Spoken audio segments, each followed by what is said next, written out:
보브이라는 거의 그 연봉을 받고 능력을 인정받는 최고의 소프트웨어 개발자가 있습니다. 그런데 알고 보니 이 봅은 직접 개발하는 것이 아니라 대부분 싼 값에 중국에 있는 아웃소싱 업체에 외주를 줬고, 이 사실을 알게 된 회사는 봅을 해고했습니다. 여러분들은 이 봅을 어떻게 바라보십니까? 결과론적으로 회사가 만족할 만한 결과물을 가져다 줬는데 회사는 배신감을 느꼈습니다. 봅은 이 일을 꼭 본인이 밤을 새가며 직접 해야 하는 것일까요? 이 책에서는 레버리지를 최소 노력의 법칙이라 말합니다.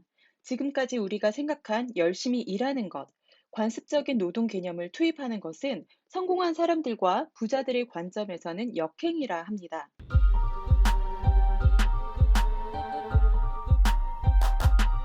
우리의 삶을 생각해 보면 우리는 잠시 주어지는 휴식을 달콤해하며 대부분의 시간은 하기 싫은 일을 하고 있습니다. 하기 싫은 일은 하지 않고 하고 싶은 일만 하며 시간적 자유를 얻을 수 있는 방법, 그리고 이 방법은 세상의 대부분의 성공한 사람들의 법칙, 바로 레버리지의 활용입니다. 초기 창업가들인 우리는 비용을 최소화하기 위해서 웬만한 일은 우리가 스스로 처리를 합니다. 하지만 이 책에서는 우리가 하기 싫은 일, 못하는 일은 아웃소싱으로 넘기고 그 시간에 우리가 잘하는 일, 하고 싶은 일에 포커스를 두어야 된다고 합니다. 20%의 고객이 80%의 매출을 발생시킨다는 이야기는 많이 들어보셨을 겁니다.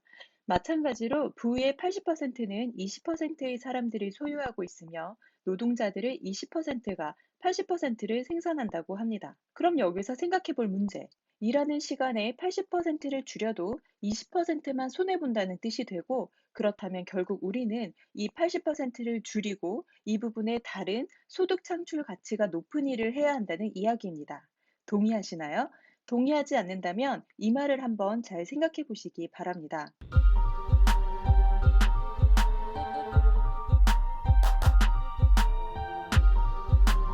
그래서 이 책에서는 최소 비용으로 최대 효용을 끌어낼 수 있는 방법, 레버리지의 활용 방법을 제시합니다. 이 레버리지 효과를 거두기 위해서는 가장 확실한 연료가 되는 지식을 쌓기 위해 비즈니스 도서를 많이 읽어라고 합니다.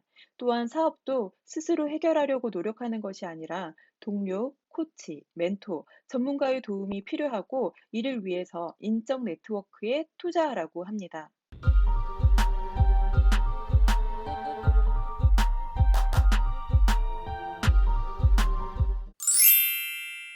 수련은 매일 전날 덮었던 면적의 2배를 덮는다고 합니다.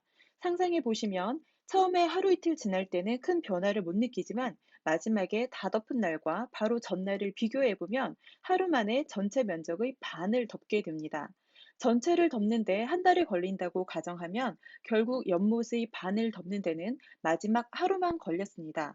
이것은 엄청난 가속도의 레버리지 효과라고 합니다. 끝에 갈수록 최대 이익과 가속도를 얻을 수 있다는 것을 의미합니다. 그런데 중요한 것은 장기적인 관점인데, 대부분은 현실에서 이 가속도가 붙기 전에 포기를 한다는 것이죠. 그리고 여기서 또 다른 중요한 포인트는, 처음에는 가장 낮은 성과를 얻기 위해 가장 열심히 일해야 하지만 나중에는 가장 적게 일하고 가장 높은 수준의 일을 수행하게 된다는 이야기입니다.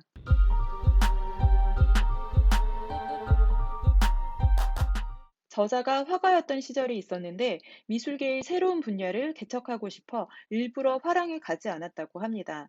하지만 저자는 지나고 나서 보니 앞서간 많은 화가로부터 배웠어야 했다고 합니다. 즉, 타인의 영향력 없이는 영감을 얻을 수 없다는 것이지요. 저도 이런 실수를 저지른 적이 있는데요. 앱 개발을 할 때 뭔가 창의적이고 색다른 UI, UX를 구상하겠다고 일부러 다른 앱들은 보지 않았는데 이것은 정말 큰 과오였습니다. 평소 골프 100타를 치던 군인이 포로 수용소에서 7년 동안 필드에서 골프를 치는 장면을 아주 디테일한 요소까지 매일 상상을 했더니 수용소에서 풀려나고 첫 라운딩에서 무려 74타를 기록했다고 합니다. 그리고 우리는 지금 정보를 통해 그 어떤 시대보다 레버리지가 가능한 시대에 살고 있습니다. 비전을 상상하고 레버리지를 활용해 우리 모두 성공적인 창업가에 도전해 봅시다.